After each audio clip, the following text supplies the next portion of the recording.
TSPC paper leak వ్యతిరేకంగా BJP రాష్ట్ర అధ్యక్షులు బండి సంజయ్ హైదరాబాద్ గన్ పార్క్ వద్ద దీక్ష మొదలుపెట్టారు.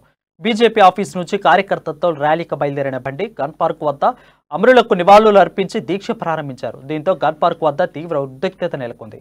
పోలీసులు భారీగా బలగాలను మోహరించి బీజేపీ కార్యకర్తలను అదుపు చేశారు. పోలీసులు గో బ్యాక్ అంటూ నినాదాలు చేయడంతో స్థానికంగా ఘర్షణ వాతావరణం నెలకొంది.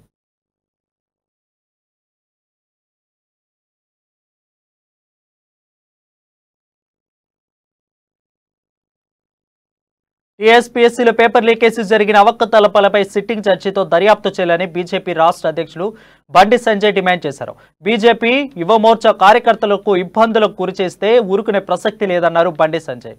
ధరణి ఇంటర్ బోర్డు ఫలితాల్లో ఇవాళ టీఎస్పీఎస్సీ పేపర్ లీకేజ్లో మంత్రి కేటీఆర్ హస్తముందని వ్యాఖ్యానించారు. వాళ్ళ కోసం పేపర్లు లీక్ చేసి వేల కోట్ల రూపాయలు చంపుకొని భారతీయ జనతా పార్టీని బదనాం చేసే ప్రయత్నం బీఆర్ఎస్ పార్టీ ప్రయత్నం చేస్తుంది. సిగ్గుండాలే నీతి వాళ్ళ రాజకీయాలు చేస్తారు. సిగ్గుండాలే తెలుగు పార్టీ రాజకీయాలు చేస్తున్నారు. తెలంగాణ సమాజం అంతా ఈజీ బిడ్డ మిమ్మల్ని ఏ ఆశయం కోసం ఏ లక్ష్యం కోసం తెలంగాణ రాష్ట్రాన్ని సాధించుకోవడమో దానికి భిన్నంగా తెలంగాణ రాష్ట్రంలో పాలన కొనసాగుతున్నది. అప్పుడు చేస్తావు కనీసం నిరుద్యోగ బిల్లులు. అందుకే భారతీయ జనతా పార్టీ ముఖ్యమంత్రి కొడుకును దీనికి బాధ్యత వహించి వెంటనే బర్తరఫ్ చేయాలి.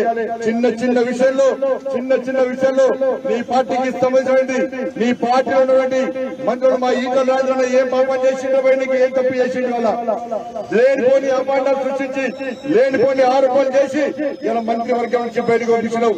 అనేక మంది మంత్రులు ఎమ్మెల్యేలు గుంటి సాకులు చెప్పి బర్తరఫ్ చేస్తున్నావు. నీ కొడుకు నీ కొడుకునే ఇంటర్మీడియట్ విద్యార్థుల పలికి నీ కొడుకే కారణం. ఈ రోజు 30 లక్షల మంది యువతకు వాళ్ళ భవిష్యత్తు నాశనం చేయడానికి కారకుడు నీ కొడుకే. నువ్వు నిజంగా నిజాయితీ ఉంటే నీ పద్ధతి ఉంటే అసలు నువ్వు మనిషి అయితే పౌరుషం ఉంటే ఫస్ట్ నీ కొడుకును మెడల్ కొట్టి బయటికి నువ్వు